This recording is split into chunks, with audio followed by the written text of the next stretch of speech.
Selamat datang kepada semua murid-murid. Minggu ni kita akan buat kelas secara online. Ustaz akan rakam dulu lah. Ya, baik.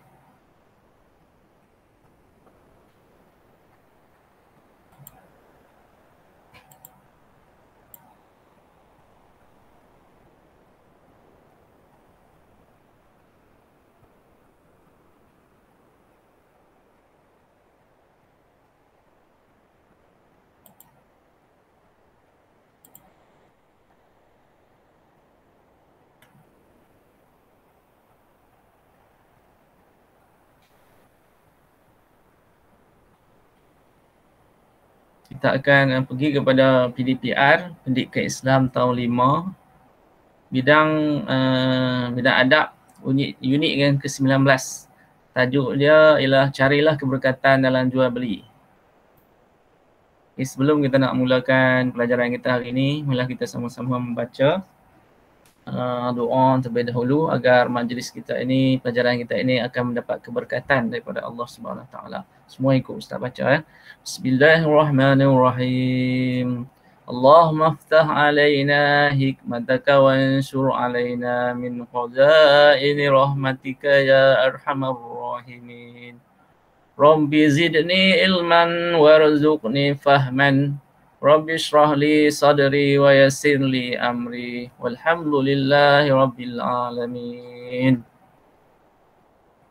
Baik, untuk kita mempelajari topik kita pada pagi ini, murid-murid semua diminta untuk mengeluarkan buku teks Pendidikan Islam tahun 5, ya, dan buat rujukan muka surat 177, 178 dan 179. Okey, bidang hari ini kita tengok di dalam intisari dia tu bidang adab. Pelajaran yang kedua daripada bidang adab, iaitu pelajaran 19. Tajuk dia ialah carilah keberkatan dalam jual beli. Baik, ini adalah isi pelajaran dalam buku tu.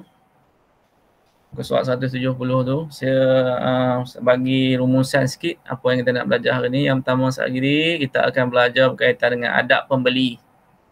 Ya, adab pembeli ada 3. Nanti kita akan masuk ya. Seterusnya adab penjual.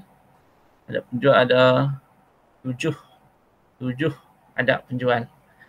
Dan yang ke bawah tu kita akan terangkan juga ciri-ciri jual beli yang dibenarkan oleh syarak. Di sini dia akan simpulkan syarat penjual dan pembeli dan juga syarat barang yang hendak dijual.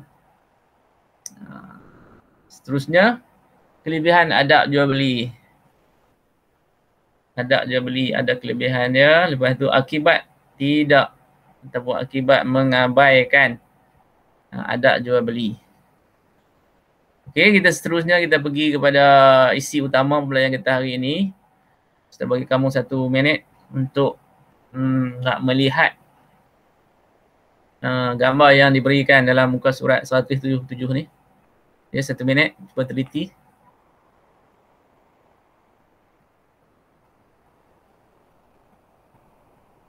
Okey, semua dah dapat nampak, tengok dah semua gambar-gambar ni.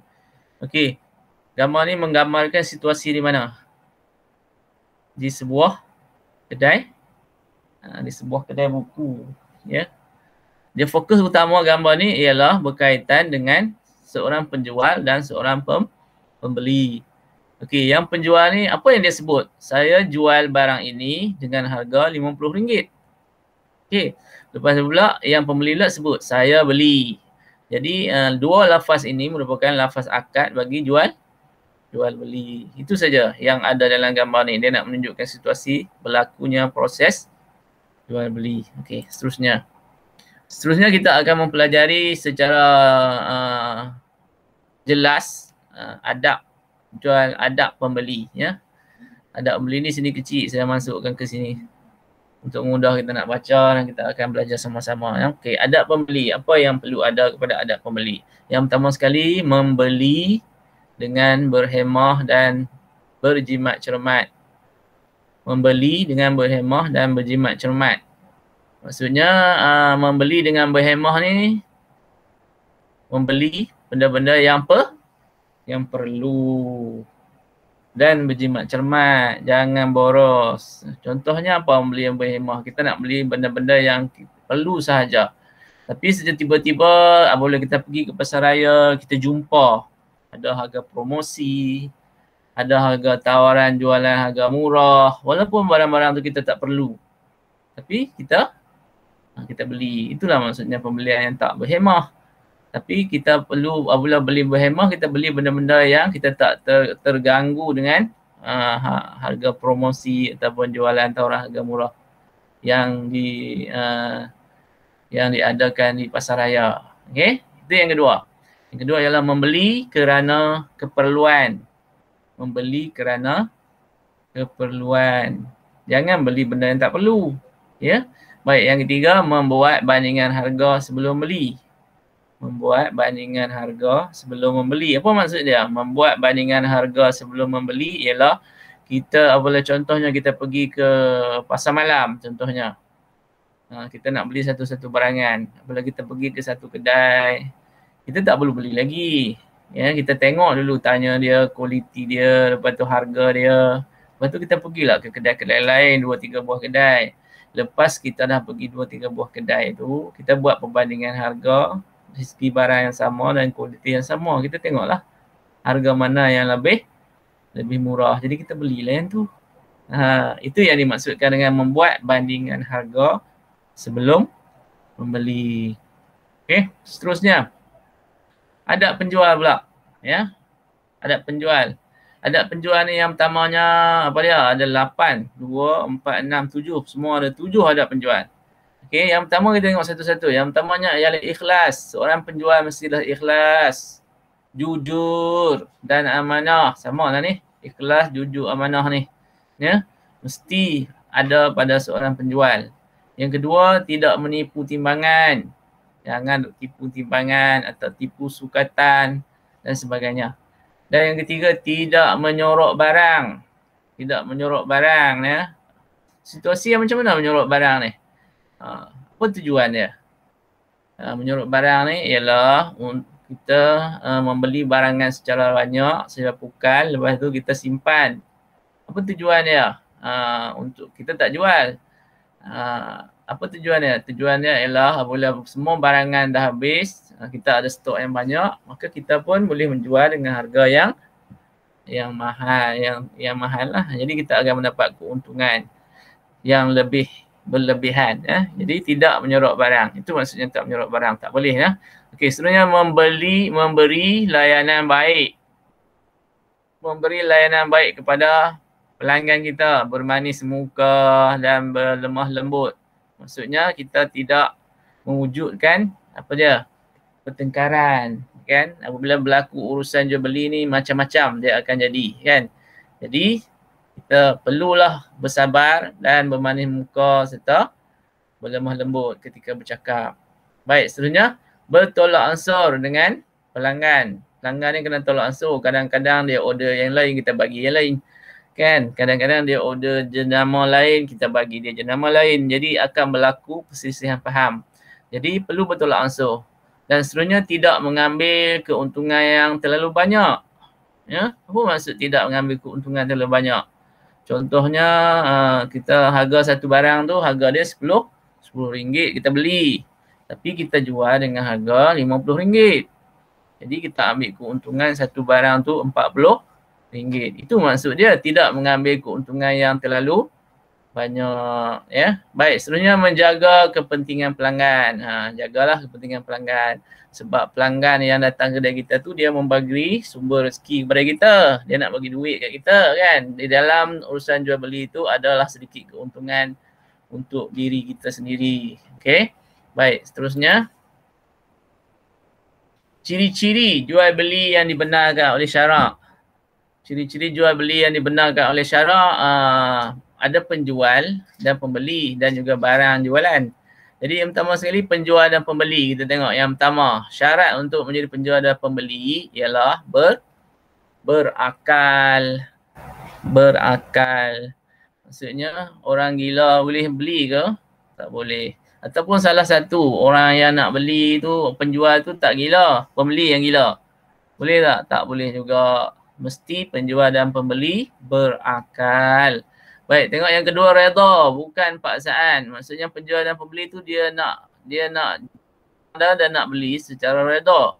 Tidak ada bentuk paksaan. Hak milik sendiri. Kalau kita nak menjual sesuatu barang, mestilah hak milik kita. Jangan menjual hak milik orang lain. Tak boleh.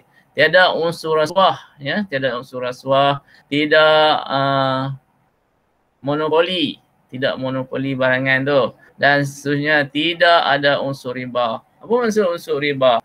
Unsur riba ialah biasanya akan berlaku kepada jual beli hutang ni, hutang-hutang ni. Boleh berlakunya contohnya yang pertama sekali, seorang pembeli tu dia nak beli sesuatu, dia hutang satu barangan tu, beli dengan harga RM20 dan berhutang. Lepas tu dah tetapkan, penjual tu dah tetapkan harganya. Kalau nak hutang harganya RM25. Harga barang RM20, kena bayar RM25. RM5 tu adalah riba. Tambahan harga itu disebut riba dan tidak dibenarkan. Baik, seterusnya barang jualan.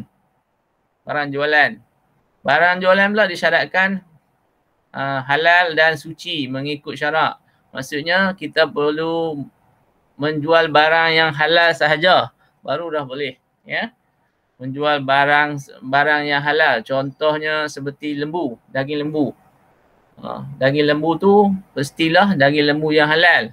Nak jadi halal macam mana? Perlu disembelih dengan hukum syarak. Kalau daging lembu yang kemalangan tepi jalan, kita lapah dan kita jual, itu adalah tidak mengikut hukum syarak dan tidak halal. Ya. Jadi itu yang dimaksudkan dengan barang yang hendak dijual itu ialah halal, suci mengikut hukum syarak, baik dan berkualiti. Baik, seterusnya yang kedua, tidak unsur penipuan dan maksiat. Barang tu bukan yang kita ambil daripada menipu, kita rompak, kita menipu, kita macam-macam daripada barangan yang tak betul, lepas tu kita nak jual. Tak boleh. Seterusnya bermanfaat dan tidak berbahaya. Mesti barang tu ada manfaat. Contohnya kita nak beli daging, kita nak makan kan. Jadi dia manfaat untuk tubuh badan kita. Dan seterusnya dapat diserah terima. Dan pembayaran harganya diketahui. Maksudnya dapat diserah terima. Apa maksud dapat serah terima? Maksudnya barang penjual tu ada barang dan pembeli juga ada wang. Maksudnya apabila berlaku penjual dan pembeli, penjual menyerahkan barang, pembeli membayar wang tersebut. Itu yang maksud dengan dapat diserah terima. Dan pembayaran harganya pula diketahui. Dan yang keduanya dan seterusnya adalah penjual dan pembeli tu perlu mengetahui harga dia sebelum nak berlaku jual beli tu. Jangan ada dia tak tahu harga pula, tiba-tiba harga dia lain. Tak boleh. Dia kena sebut dengan harga. Ya? Dengan harganya. Dua-dua pihak itu mesti mengetahui harganya sebelum berlakunya jual dan beli. Baik. Ini kelebihan. Ya, kelebihan. Kelebihan ada jual beli. Okey, di sini ni ada dalam bentuk pantun ni. Kita akan tengok, tak apa yang ni kita tengok kelebihan ada jual beli ni dia dekat tulisan yang digelapkan ni, ditebalkan. Okey nah. Kelebihan yang pertama ialah pelanggan puas hati. Pelanggan akan berpuas hati. Yang keduanya ialah mendapat redha daripada Allah Subhanahu Wa Taala. Dan yang ketiganya disukai oleh pelanggan. Apabila kita amalkan adab ni, pelanggan akan suka kat kita. Apabila suka, dia akan datang selalu kat kedai kita. Okey. Baik, seterusnya masyarakat harmoni. Dari segi perpaduan, hubungan dalam masyarakat harmoni. Dia taklah berlaku perselisihan, pertengkaran dan sebagainya. Dan yang kelimanya mengeratkan perpaduan di kalangan masyarakat. Seterusnya mendapat pahala daripada Allah Subhanahu Wa Taala dan juga kedai kita akan mendapat keuntungan daripada hasil jual beli. Akibat pula, ya, akibat mengabaikan adab berjual beli. Apa apa yang akan berlaku? Apa akan akibatnya jika kita tak amalkan adab ni? Yang pertama sekali, perniagaan rugi. Perniagaan kita akan rugi. Orang pun tak mau lah main kedai kita kan. Start harga yang ni, sekejap harga yang ni. Kita tak mau. Okay, pelanggan tak suka. Orang pelanggan tak suka, dia tak pergi lah kedai kita. Kan? Jadi perniagaan kita akan rugi. Dan dicemuh masyarakat. Orang akan mengata kat kita, kedai ni macam ni, macam ni. Kan? Jadi dicemuh oleh masyarakat. Dan seterusnya permusuhan berlaku. Kalau dicemuh, mengata akan berlakulah permusuhan, pertengkaran dan sebagainya. Akibatnya musnahlah ukhuwah, persaudaraan di kalangan masyarakat. Okey. Tiadalah berkat, ya. Akibatnya tidak berkat. Perniagaan itu tidak berkat dan di akhirat nanti akan dapat dosa dan akan diazab oleh Allah Subhanahu wa taala. Okey, setakat sekarang itu isi-isi yang besar yang penting yang kita dah belajar. Untuk tugasan minggu ni apa kena buat, bagi kerja sikit kan. Hasilkan 2 penanda buku dan senaraikan adab berjual beli di dalamnya. Contohnya macam ni ya. Kan? Carilah penanda buku, buat macam ni. Tulislah adab dalam dia. Adab penjual 3, adab pembeli pun 3. Okey. Ini yang kata-kata hikmah sikit, belajar tugas sepanjang hayat. Ya. Baik, terima kasih kerana sudi menonton. Jumpa lagi di pelajaran akan datang. Wabillahi taufiq wa hidayah. Wassalamualaikum warahmatullahi wabarakatuh.